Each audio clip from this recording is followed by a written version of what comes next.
모든 좋은 은사와 온전한 선물이 다 하나님께로부터 옵니다. 야고보서 1장 17절. 궁극적으로 당신이 가진 모든 것의 원천은 하나님이십니다. 무엇보다도 먼저 당신에게 생명을 주신 분이 하나님이십니다. 당신은 스스로 존재할 수 없습니다. 당신은 창조되었습니다.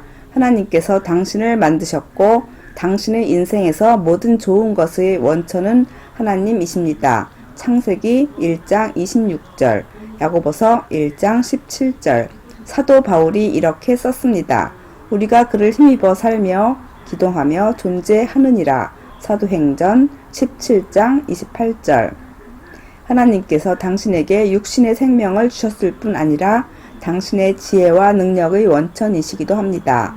당신이 살아갈 수 있도록 재능을 주신 분도 하나님이십니다.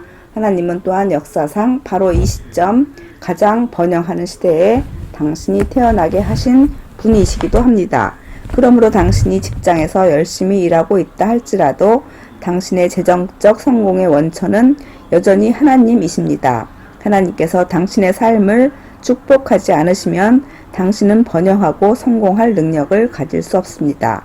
당신이 세상에 나가 실제로 일을 해서 돈을 받기는 하지만 당신이 받는 그 돈은 당신의 것이 아니라 하나님의 것이라는 사고방식을 세워가야 합니다. 기억하십시오. 하나님께서 당신에게 그 일을 할 수 있는 재능과 능력을 주셨으며 당신이 가진 모든 좋은 것은 다 하나님께로부터 받은 축복입니다. 하나님께서 당신의 재정 전부를 당신에게 맡기셨습니다. 그러므로 당신의 돈이 아닌 하나님의 돈을 맡은 청지기의 사고방식을 세워가는 것이 중요합니다. 대부분의 사람들이 자기가 번 돈을 자신이 땀을 흘린 결과라고 생각하며 하나님을 그들의 원천으로 보지 않습니다.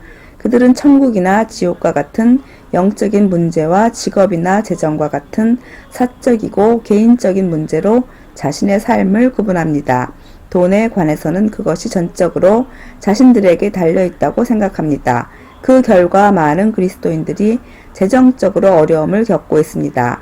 하나님은 당신의 삶에서 모든 것의 원천이 되고 싶어 하십니다. 주님께서는 재정적 책임의 짐을 당신이 직접 지도록 의도하지 않으셨습니다. 주님께서는 그 짐을 당신에게서 가져가시기를 원하십니다.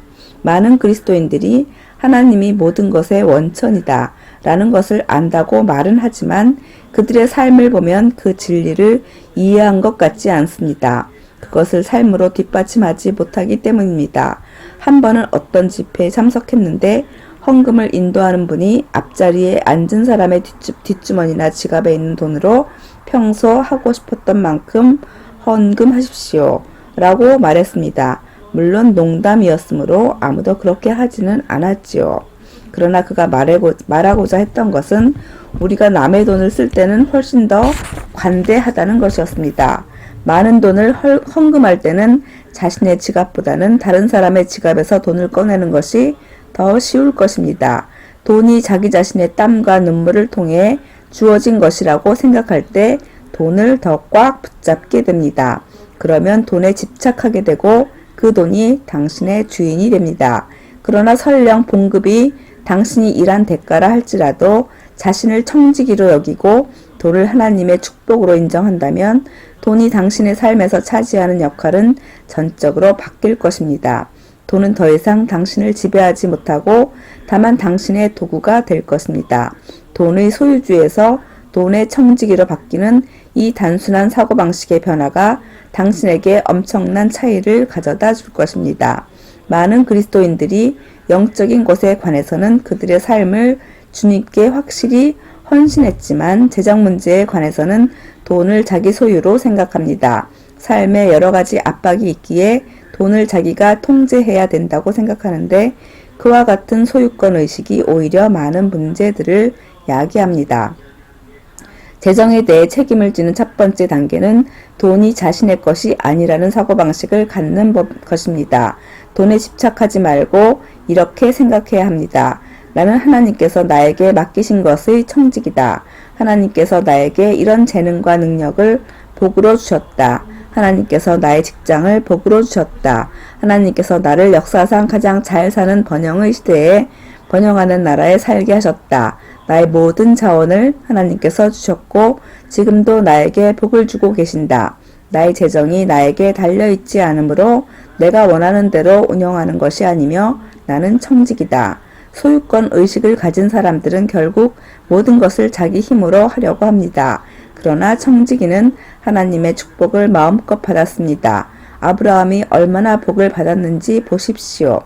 여호와께서 아브라함에게 이르시되 너는 너의 고향과 친척과 아버지의 집을 떠나 내가 내게 보여줄 땅으로 가라. 내가 너로 큰 민족을 이루고 내게 복을 주어 내 이름을 창대하게 하리니 너는 복이 될지라. 너를 축복하는 자에게는 내가 복을 내리고 너를 저주하는 자에게는 내가 저주하리니 땅의 모든 족속이 너로 말미암아 복을 얻을 것이라 하신지라. 창세기 12장 1절에서 3절.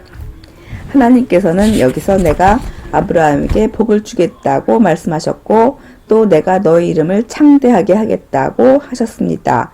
아브라함의 이야기 전체를 다 읽어보면 하나님께서 축복을 말씀하실 때 손으로 만들 수 없는 영적인 축복을 뜻하신 것이 아님을 알게 됩니다. 하나님께서는 눈에 보이는 땅의 축복을 뜻하셨습니다. 아브라함은 자신이 열심히 일해서 부자가 된 게 아니었습니다. 그가 부자가 된 이유는 하나님의 축복이 그의 삶에 임했기 때문입니다. 히브리서 6장 13절로 14절. 아브라함은 그가 하는 모든 일에 복을 받았습니다. 그가 실수를 했을 때에도 하나님은 그를 축복하셨습니다. 가나안에 기근이 닥쳤을 때 아브라함은 아내 사라를 데리고 애굽으로 내려갔습니다. 사라는 그때 나이가 60여세였지만 매우 아름다웠기에 아브라함은 바로가 그녀를 빼앗으려고 자기를 죽일까 두려워했습니다.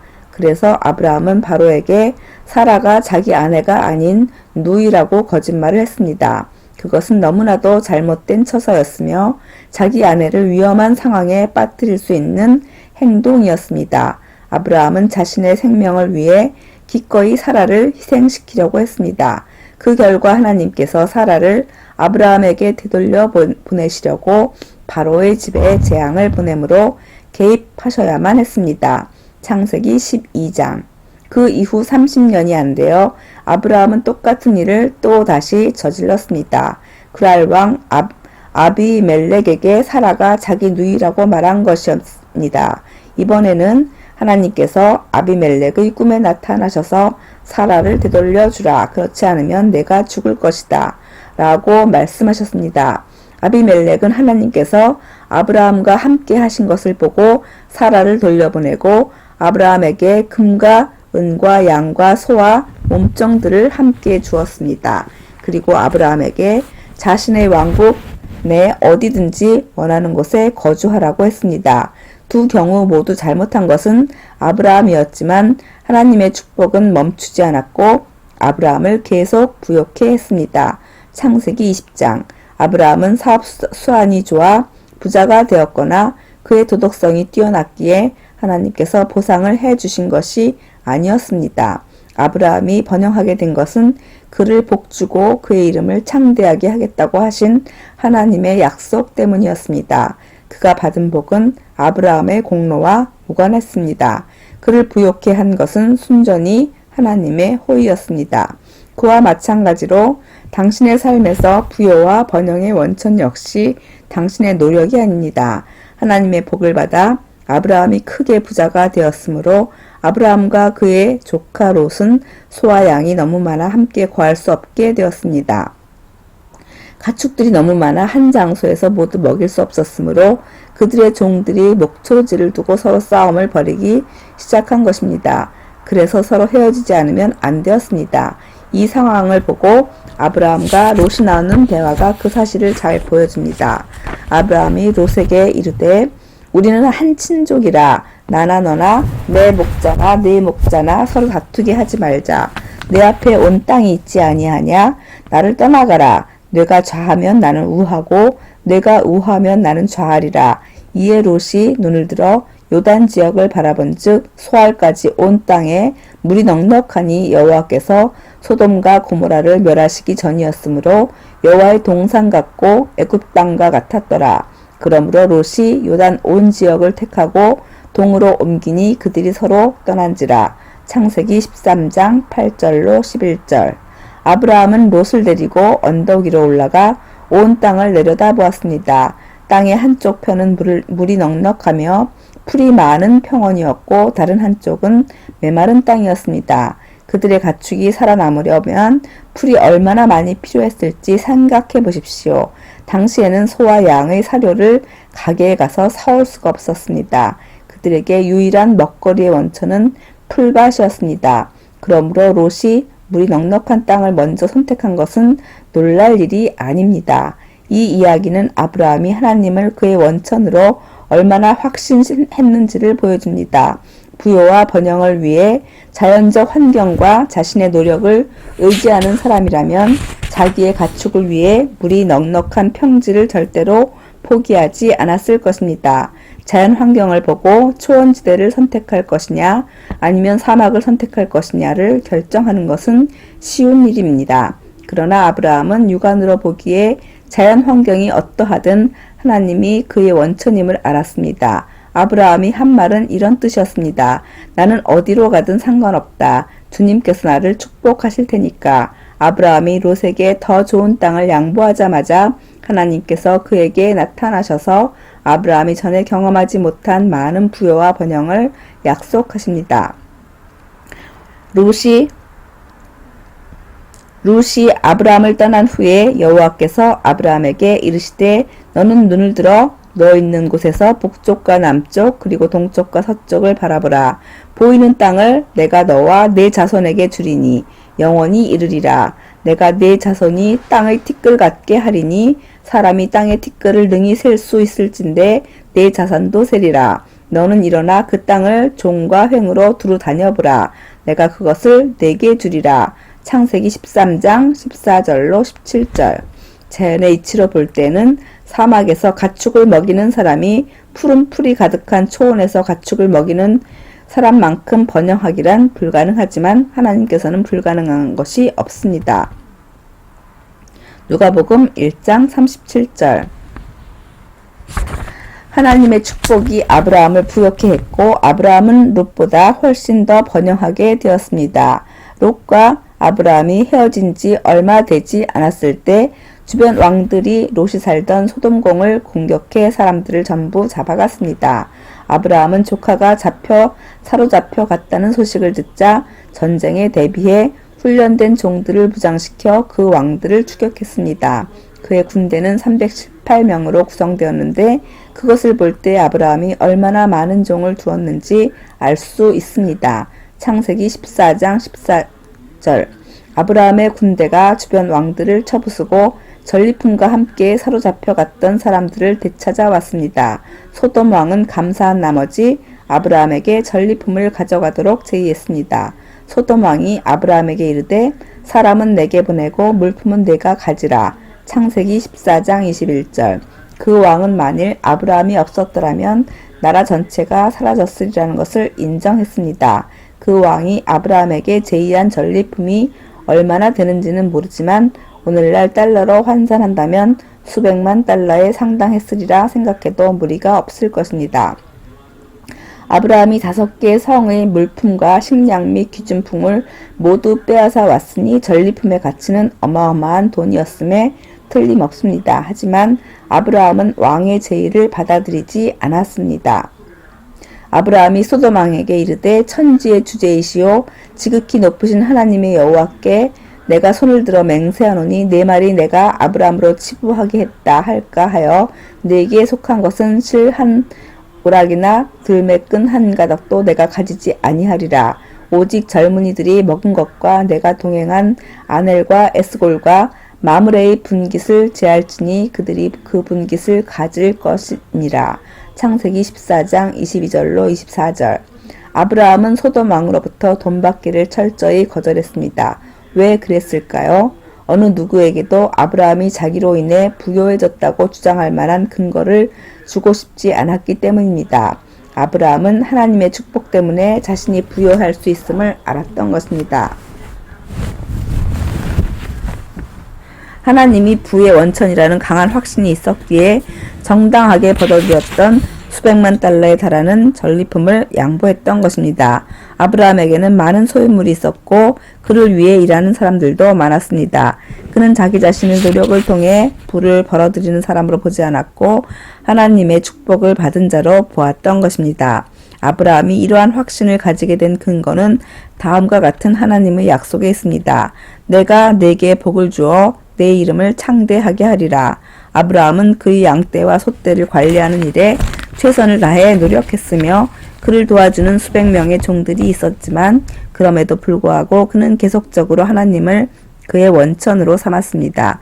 그는 하나님을 신뢰했으며 그로 인해 하나님께서는 그를 초자연적으로 부욕해 하셨습니다. 진정으로 하나님께서 주시는 재정적 부요의 길을 가고자 하는 그리스도인이라면 이와 같은 태도가 필요합니다.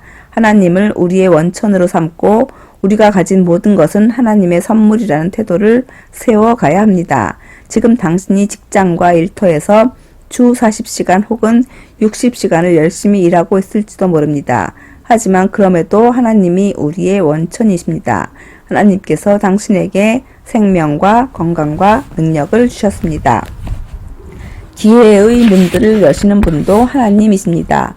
하나님이 우리의 원천이십니다. 그러므로 아브라함과 마찬가지로 우리가 가진 돈 역시 하나님의 것이라는 사실을 인정해야 합니다. 아브라함이 하나님을 그의 원천이라고 담대하게 선포하고 소돔 왕이 아브라함을 부욕해 했다라고 말할 근거를 주지 않고 그 많은 재물을 양보한 이후에 주님께서 환상 가운데 아브라함에게 나타나서 말씀하셨습니다. 아브라함아 두려워하지 말라. 나는 네 방패요 너의 지극히 큰 상급이니라. 창세기 15장 1절. 이 말씀 안에는 영적인 의미도 있지만 또한 재정적인 의미도 들어 있습니다. 아브라함은 하나님만을 그의 유일한 원천으로 삼기 위해 수백만 달러를 양보했습니다. 그러자 하나님께서는 아브라함의 재정이 훨씬 더 증가하게 해주셨습니다. 아브라함은 그가 포기한 모든 전리품에 이자까지 더해 하나님으로부터 받았던 것입니다. 하나님을 당신의 원천으로 인정하기 전에는 성경이 재정에 대해서 약속하는 그 어떤 것도 역사하지 않을 것입니다. 돈을 움켜쥐고 놓지 못하며 자기 소유를 축적하기만 한다면 하나님의 부요의 법칙은 당신의 삶에서 역사하지 않을 것입니다. 당신은 자신의 사고방식을 바꾸어 하나님께서 당신에게 주신 재정의 축복들을 관리하는 청지기로 자신을 인식하고 당신이 소유한 모든 것의 원천이 하나님이심을 인정해야 합니다.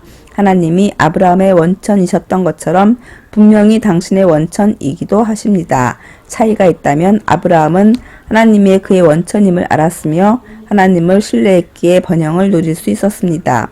우리가 삶 가운데 더 큰 부요를 경험하지 못했던 이유 중 하나는 우리가 청직이라는 사실을 깨닫지 못했기 때문입니다.